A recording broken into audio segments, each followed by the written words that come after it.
जो नहीं जानता है उसी की संभावना होती है कि वह सब कुछ जान सके, मगर जो पहले ही सब कुछ जानता है वह और क्या जानेगा। आत्मज्ञान की प्राप्ति से पहले गौतम बुद्ध बिल्कुल एक अनजान की तरह प्रश्न पूछते थे, जैसे उन्हें कुछ मालूम ही नहीं है। वह स्वयं को हर चीज़ से अनजान मानते थे, इसलिए उन्होंने हर चीज़ को जाना। आज हम एक ऐसे व्यक्ति की कहानी बताएंगे जो अपने समय के सबसे महान व्यक्ति थे। एक बार एक गुरु अपने सभी शिष्यों को कुछ समझा रहे थे। उन सभी शिष्यों में से एक शिष्य बहुत मूर्ख था, या आप कह सकते हैं कि वह एक साधारण था जो एक समय में एक भी काम सही से नहीं कर पाता था। गुरु का मानना था कि उस शिष्य का कोई उद्धार नहीं कर सकता, लेकिन वह गुरु का शिष्य था, इसलिए वह उस शिष्य का दिल नहीं दुखाना चाहते थे। लेकिन गुरु और उनके सभी शिष्य यह जानते थे कि वह एकदम नासमझ है। एक बार गुरु स्नान करने जा रहे थे, तो उन्होंने सोचा वह शिष्य किसी और काम का तो है नहीं, क्यों न उसे अपने साथ ले जाओ, क्योंकि वह शिष्य हर काम में गड़बड़ कर देता था। वह हर काम को उल्टा करता था।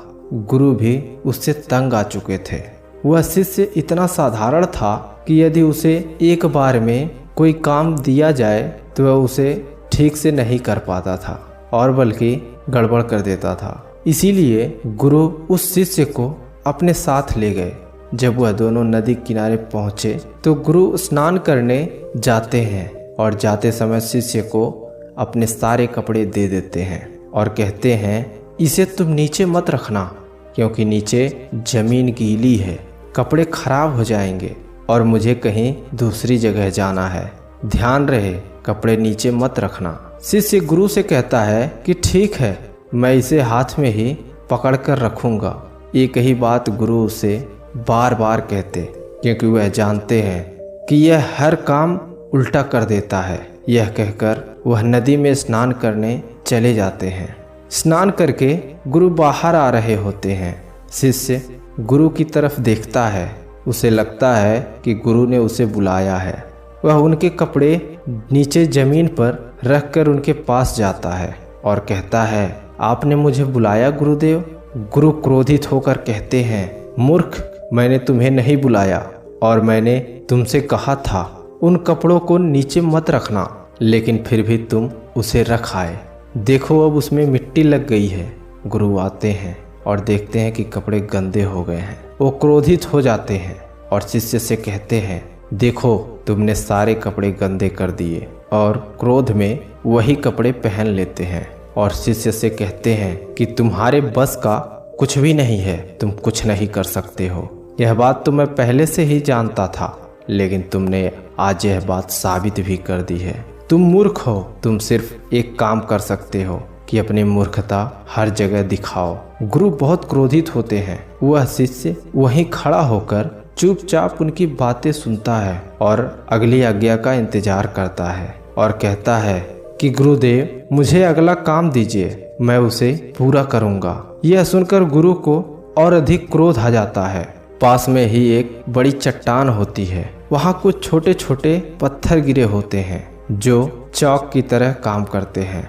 वह उसे उठाकर लाते हैं और कहते हैं, तुम्हें कुछ नहीं करना, बस इससे उस चट्टान पर बार बार राम लिखना है। लिखे हुए पर भी बार बार राम लिखना है और उस पत्थर को चलाकर लिखना है। यह कहकर गुरु वहाँ से चले जाते हैं। वह शिष्य उस पत्थर से अपना काम शुरू कर देता है। गुरु को दूसरी जगह जाना होता है। वह वहाँ चले जाते हैं। शाम को वह जब आश्रम में आते हैं तब वह सोचते हैं कि आज उन्होंने बहुत ज़्यादा क्रोध कर दिया है।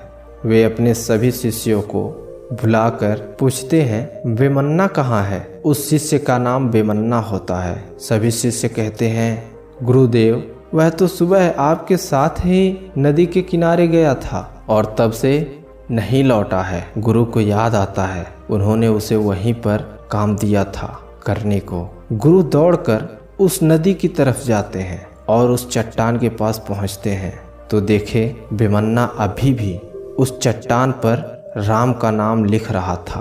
फर्क सिर्फ इतना था कि उस पत्थर का चौक जो लिखने से घिस गया था, उसके साथ बेमन्ना के हाथ की 2 उंगलियां और अंगूठा भी पूरी तरह घिस चुका था और खून से पत्थर लथपथ हो चुका था। गुरु उस शिष्य को यह देखकर अपने गले से लगा लेते हैं। दोस्तों, इस कहानी से आप क्या समझे हम नहीं जानते, लेकिन इतना ज़रूर समझ आता है कि जो मूर्ख है, बुद्धिहीन है, उसी की संभावना है कि वह सब कुछ जान सके, सीख सके, एक सर्वश्रेष्ठ बुद्धिमान बन सके। क्योंकि एक बुद्धिमान को कोई क्या सिखा सकता है, क्या बता सकता है। बेमन्ना जो हर किसी के नज़र में कुछ नहीं था सिवाय मूर्ख के, यहाँ तक कि उसके गुरु भी उसे नासमझ समझते थे। उस जैसा दृढ़ संकल्पी आज्ञाकारी शिष्य और कोई नहीं था। वही बेमन्ना आगे जाकर आत्मज्ञान को प्राप्त करते हैं। बेशक आप में कितनी भी कमजोरियां क्यों ना हो, लेकिन आपके भीतर एक ऐसी काबिलियत जरूर है जो सब पर भारी पड़ती है। इसलिए बिना खुद को कम आके निराश हुए बिना आगे बढ़े।